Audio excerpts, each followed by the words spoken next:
Segundo os dados do painel estatístico de pessoal, hoje a União tem 584.545 servidores ativos. E devido à falta de concurso público diante do número de aposentadorias, o contingente é o mais baixo desde 2011. Só de 2019 a 2021, o número de vagas fechadas é maior que toda a ampliação registrada de 2011 a 2015, quando o país ganhou 42.300 novos servidores ativos.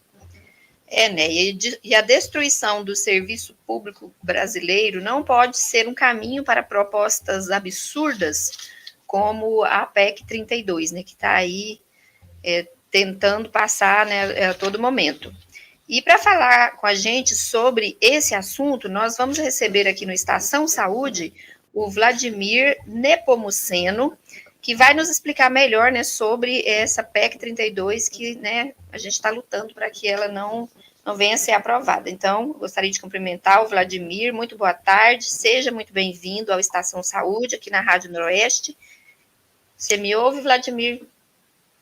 Ouço muito bem, Sirlei. Boa tarde para você, para a Neia e para todo mundo que está acompanhando a gente. Boa tarde, Vladimir. Bem-vindo ao Estação Saúde. Que bom que a gente vai poder falar sobre esse assunto com a comunidade da região Noroeste, com todos aqueles que nos ouvem. Vladimir, a gente está aí ouvindo, né, toda essa história sobre a PEC 32, o governo defende, fala que tem que ser aprovada, imputa sobre o trabalhador, né, o servidor público, uma culpa, né, de destruição, todo o peso do Estado é em função do servidor público. O que você tem a dizer sobre isso? Né? Que verdades existem, né, em toda essa lenda contada sobre o servidor público? Bom, na verdade, não é lenda, é mentira.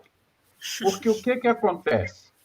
A melhor forma de você se desfazer de uma coisa é passar a imagem de que aquela coisa não vale a pena, de que aquela coisa é ruim, de que aquela coisa não funciona. Aí aqueles que estão numa posição de concordar ou criticar, na dúvida, vão acabar concordando. Realmente, isso é ultrapassado, isso não funciona bem, isso não é bom. E o serviço público como um todo, e aí eu pego duas coisas, o servidor e a estrutura do serviço público. Por que eu pego os dois? Porque nunca houve, desde a República, quando começou a existir gradativamente, na primeira metade do século passado, no finalzinho dela, cresceu durante a segunda metade. Em 1988, a gente aprovou uma Constituição que deu a ordem para a gente começar a estruturar serviço público no Brasil, principalmente saúde e educação, coisa que nunca tinha tido planejamento. E aí, agora, o que nós estamos vendo? Uma coisa que nunca aconteceu. Nós temos o pior orçamento para a área de saúde como um todo, federal, estadual e municipal. Nós temos o pior orçamento para a educação, para a saúde, junto. E as duas têm destaque porque são mais capilarizadas, mas nós também nunca tivemos tão pouco dinheiro para pesquisa científica, para funcionar, por exemplo, instituições como a Fundação Oswaldo Cruz. E como você disse, né, nós nunca tivemos tão pouca gente trabalhando nisso. Servidor mesmo. Nas áreas de atendimento à população, nós nunca tivemos tão pouca gente. E é saúde, é educação, é previdência social, é assistência social. E o que está sendo feito? Diminui a força de trabalho, não investe nela, não qualifica, não dá a ela condições de trabalho para dizer o servidor público não funciona, tem que botar a mão num funcionário de empresa privada ou de organização social. O órgão público não funciona, o hospital público falta isso, falta aquilo, vamos dar na mão de uma empresa privada ou de uma organização social. O objetivo é se desfazer do público para que o setor privado possa explorar e ganhar dinheiro. Só que aí tem uma coisa que muita gente não sabe. Quem quer ganhar dinheiro oferece o serviço para quem pode pagar. Enquanto que a obrigação do Estado é oferecer o serviço para quem necessita dele. É diferente. E aí a gente para pensar, quando você vê esses números, né? me desculpe, 584.545 servidores, a gente olha e fala, nossa, que número enorme. Mas se nós compararmos o Brasil com outros países, é um dos países com menor número de servidores públicos, né? E aí, se nós pensarmos também o país, né, o nosso país, em relação a países da Europa, em que você tem uma condição socioeconômica muito melhor, e quando se pode até pensar nessa possibilidade de Estado mínimo, que é diferente do Brasil, onde nós temos uma população de 75% ou mais por cento, né, de pessoas que dependem de ações do Estado, né? Quando a gente observa o Estado reduzindo todas essas possibilidades de atenção à população, isso nos leva a crer que há uma tentativa real de fazer com que o que já é empobrecido fique pior ainda. Que Estado é esse que não protege a sua população? Neia, na verdade, eu posso falar porque eu fiz parte de um grupo chamado Eurobrasil. Eu estava, na época, no Ministério do Planejamento e havia um intercâmbio entre países da Comunidade Europeia e o Brasil. E o assunto era justamente a administração pública, porque eu estava na área de gestão de pessoas no governo federal. E eles vieram aqui, nós fomos lá, e eu tive a oportunidade de visitar alguns países. E eu quero pegar um que, para mim, chamou muito a atenção, a Suécia. A Suécia é um país que não tem morador de rua, não tem favela, não tem analfabeto, não tem ninguém passando fome, não tem nada do que tem aqui. É um país pequeno, em que tese. A Suécia, para quem já olhou no mapa, ela é comprida. A parte de cima é praticamente desabitada, porque é gelo puro. A população está no meio ou na parte de baixo. Parecido um pouco com o Brasil, só que o Brasil, o norte, tem menos habitantes que o centro-oeste, que o sul e sudeste, mas é por outros motivos. Mas o que acontece? Lá, de cada 100 trabalhadores, e lá detalhe, não existe trabalho informal, todo mundo é registrado, bonitinho. De cada 100 trabalhadores, 25 trabalham no serviço público, seja ele nacional ou local. 25 em 100, aqui no Brasil, mas nunca. Nós temos hoje, no Brasil, 12 em 100, somando federal, estadual e municipal. Menos da metade, né? Mais ou menos a metade. O que tem de diferente aí? Você tem 1/4 dos trabalhadores totais do país atendendo a população onde não há miséria, onde não há desemprego, onde não há analfabetismo, extrema pobreza, nem pensar, mas o Estado atende todo mundo. Aqui, você precisaria não ficar igual à Suécia, de ter 1/4 do total de trabalhadores, você precisaria ter muito mais. Porque aqui, além da população estar espalhada num território muitas vezes maior do que a Suécia, é também uma situação muito diferenciada. Você tem gente vivendo em condições subhumanas em boa parte do Brasil. Pessoas onde não chega saneamento básico, não chega energia elétrica, não chega assistência social, não chega nada. Você precisa do Estado. E aí eu lembro o economista já falecido Celso Furtado, que morreu em 2004 com 84 anos, ele dizia, há muito tempo, inclusive pouco antes dele morrer, quando perguntaram a ele sobre o tamanho do Estado, que tinha essa discussão de Estado mínimo, que o Estado brasileiro não era inchado. O que Celso Furtado disse, uma frase que eu carrego sempre comigo, é que no Brasil o Estado não é grande demais para os problemas que existem no Brasil. Ou seja, você não tem que medir o tamanho do Estado comparando apenas numericamente o Brasil com outros países.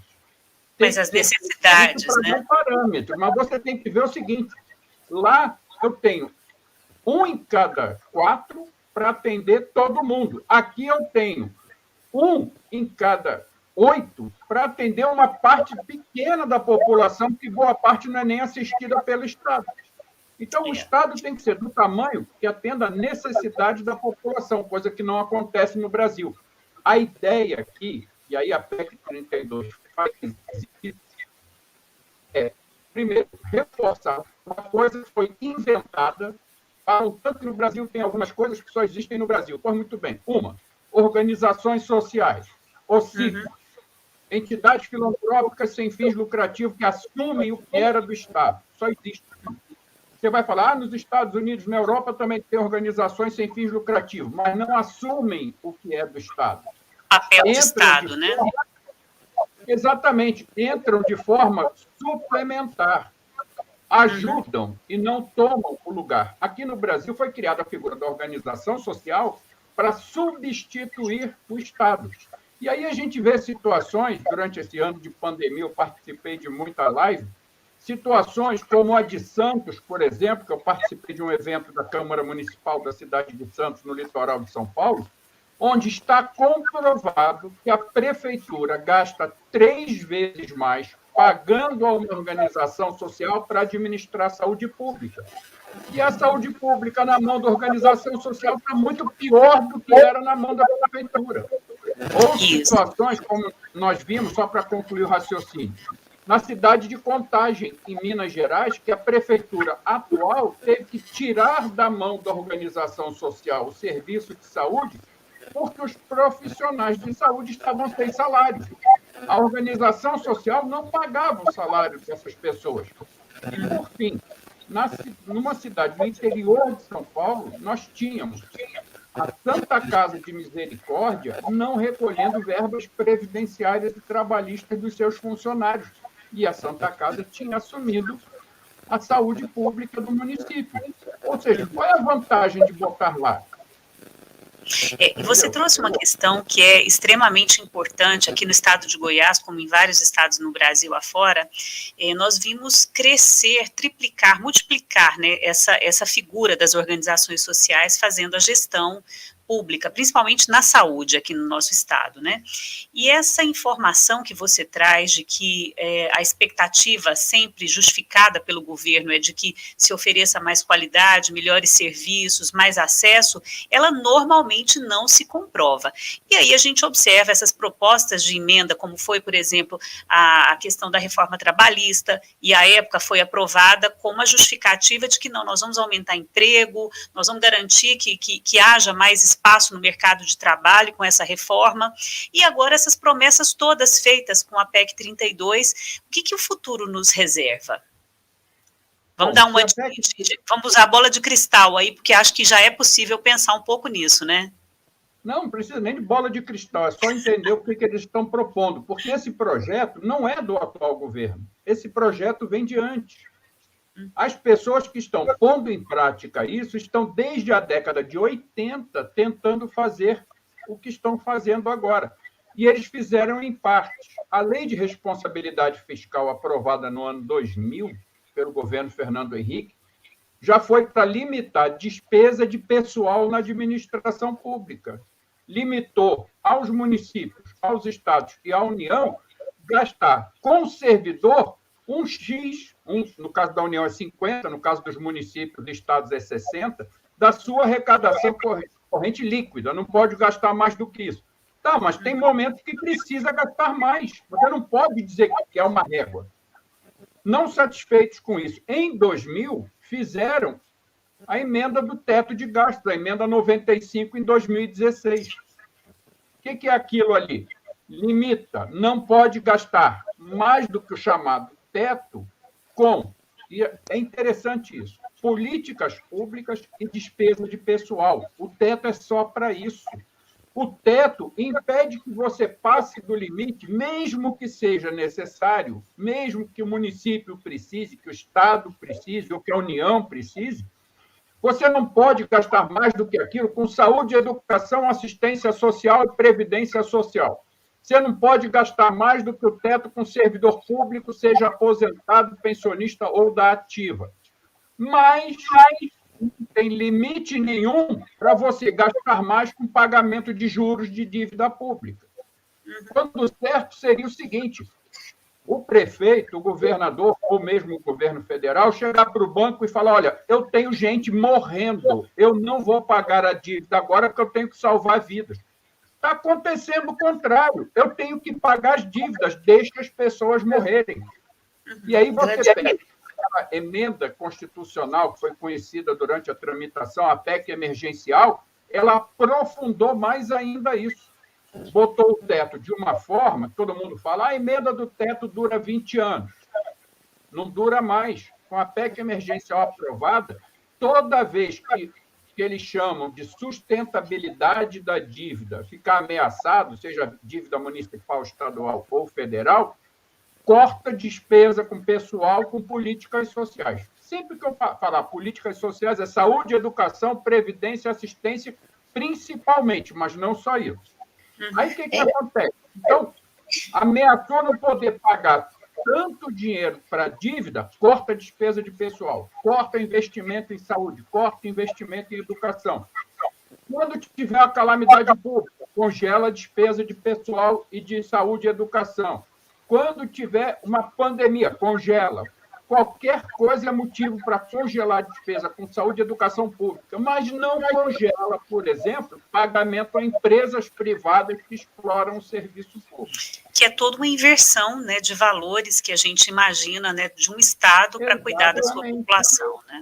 Né? Vladimir, na sua opinião, a PEC 32, cita para a gente rapidamente, né, nosso tempo já está aqui se encerrando, assim, os 3 principais pontos que são os piores, né, considerados, na sua opinião. A gente sabe que tem a descontinuação do serviço público, que é grave, né? Quais que você considera os mais sérios? Nefastos, né? Os mais... Se é que a gente consegue elencar algum. Que são vários. Não, eu costumo dizer que a PEC 32, ela só tem uma parte ruim. A parte ruim ela vai do começo ao fim. Tirando isso, pode ser que se aproveite alguma coisa, mas o que está entre o começo e o fim não presta nada. O pior desta PEC está no artigo 37A, que faz o quê? Permite não só a manutenção e a expansão de organizações sociais, mas a entrada de empresas privadas que visam lucro. E onde essas empresas vão atuar? Nos hospitais, principalmente nos hospitais. E quem vai ser atendido? Quem puder pagar por internação, por tratamento e cirurgia. Quem não puder pagar direto ao hospital, vai ter que usar um plano de saúde. E quem vai ter direito ao atendimento público? Aquele que for para a UPA, aquele que estiver na mão da organização social no atendimento primário básico. Atendimento de média e alta complexidade, 100% na mão de empresas privadas, se a PEC 32 for aprovada. Isso é uma das coisas que eu acho a pior de todas. É privatização total do serviço público. Saúde e educação, principalmente. A segunda coisa é que você passa a substituir servidores públicos por trabalhadores temporários, podendo ficar até 10 anos num único contrato. Significa que, se eu tenho um servidor que ficaria 30, eu boto 3 temporários, 10 anos cada um.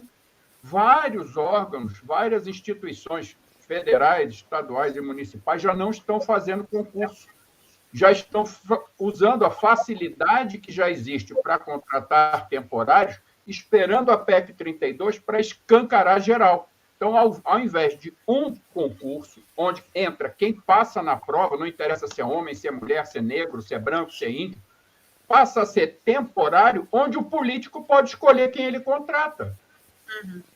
E aí contrata por até 10 anos. A terceira coisa que você colocou para mim, se leia as 3 coisas piores, é que o servidor público que vier a entrar, caso a PEC 32 seja aprovada, depois da PEC, ele tem menos direitos do que o atual. Aquela história que o ministro Paulo Guedes e outras pessoas dizem que não vai afetar o servidor público em nada é mentira. Por exemplo, o servidor que entrar depois da PEC 32, se ele estiver num cargo, seja esse cargo qual for, e esse cargo for considerado obsoleto ou desnecessário, são essas as palavras que estão no texto da PEC, esse servidor é sumariamente demitido. Quem é um servidor que está no cargo que é considerado desnecessário num determinado momento? O exemplo mais simples. Se o artigo 37A for aprovado, um hospital sai da mão da administração pública e passa para uma empresa privada que vai cobrar pelo serviço. Se aquele hospital deixou de ser público, passou a ser privado, para que eu quero servidor? Demite. Não tem estabilidade para servidor público, ele pode ser demitido. Então, você passa a ter a presença da iniciativa privada, trabalhadores temporários ou terceirizados, porque amplia a terceirização. Nós não podemos esquecer que tem um decreto do governo Temer que amplia a terceirização para quase todos os sectores do serviço público. Cargo de direção não pode ser terceirizado, mas o resto todinho pode. Então, aumenta a terceirização, entram os temporários, o servidor público passa a ser muito mais frágil e suscetível a pressões políticas de momento. Troca o prefeito, eu privatizo aquela escola, aquele hospital, aquele posto, entrego para a organização social, declaro aquele cargo público desnecessário, demito todo mundo. Pronto. Isso é a PEC 32. E aí, para fechar, soma tudo isso. Qual é o resultado? Boa parte da população sem atendimento. Não é um atendimento mais precário, é nenhum atendimento. Porque se alguém está visando lucro, duas coisas eles fazem. Eles não vão levar serviço onde as pessoas que moram lá não podem pagar, ou que a população seja mais esparsa, seja mais distribuída, tenha menos gente por quilômetro quadrado. Não vão vender serviço onde não tem quem compre. Significa boa parte da população sem nenhum atendimento, nem na saúde, nem na educação e em várias outras áreas. Vladimir, eu queria te agradecer muito, embora ouvi-lo cause assim, uma profunda dor, uma profunda angústia, mas eu queria muito que todos pudessem ouvi-lo mais vezes, mais tempo, né? E eu fico aqui me perguntando, na verdade nem me perguntando, eu fico vendo aqui, a reforma administrativa fala em sucateamento do serviço público, né? Entretanto, não é sucateamento, é destruição real do serviço público, né? O que a gente está vendo é um retrocesso de centenas de anos. É um absurdo, né, nós pensarmos realmente nessa questão da reforma administrativa passando pelo Congresso, né, e deixando toda uma população ao bel prazer, né, daqueles que somente querem pensar no lucro, né? E aí, nesse sentido, esse projeto de país deu muito certo, não deu, Vladimir? Porque a elite tem conquistado tudo que ela buscou. E aí eu acho que você toca num ponto que é fundamental no momento que a gente vive. O DIAP, que é o Departamento Intersindical de Assessoria Parlamentar, toda eleição faz um levantamento do perfil dos parlamentares eleitos. Em 2014, o DIAP considerou a pior legislatura desde o fim da ditadura militar. Pois a atual, que começou em 2018 e termina no ano que vem, foi considerada pior ainda. É a pior desde que terminou a monarquia. Nunca teve tanto parlamentar corrupto, tanto parlamentar que vende não, eu costumo dizer que eles alugam o voto, que eles cobram por um voto e depois vão cobrar de novo, está alugado o voto dele. Então, nós temos que pensar muito em quem nós vamos eleger, não só presidente da República, mas deputado federal, deputado estadual e senador, porque são eles que aprovam as reformas. Isso, até porque a estrutura, né, política do nosso país não permite que o presidente faça ações sem que o Congresso, né, legisle, sem que haja e a gente precisa acabar com essa história, né, dessa venda, né, desses votos e todas essas questões. Mas eu queria te agradecer muito, Vladimir, pela oportunidade, pelos esclarecimentos, por tudo que você trouxe aqui para a gente, e a gente espera poder discutir mais profundamente esse e outros assuntos com você em outra oportunidade. Muito obrigada. A hora que vocês quiserem, Neia, Cirlei, bom estar aqui com vocês, sempre que quiser, só dá um toque que a gente volta, participa, conversa, esclarece, e qualquer dúvida pode me mandar também por escrito, que eu devolvo a resposta e vocês podem, vocês mesmos, trabalhar esse assunto com o pessoal que acompanha o programa. Ótima ideia. Muito obrigada, Vladimir, muito obrigada pelos seus importantes esclarecimentos. Boa tarde. Obrigado a vocês. Boa tarde a todos. Boa tarde. Obrigada.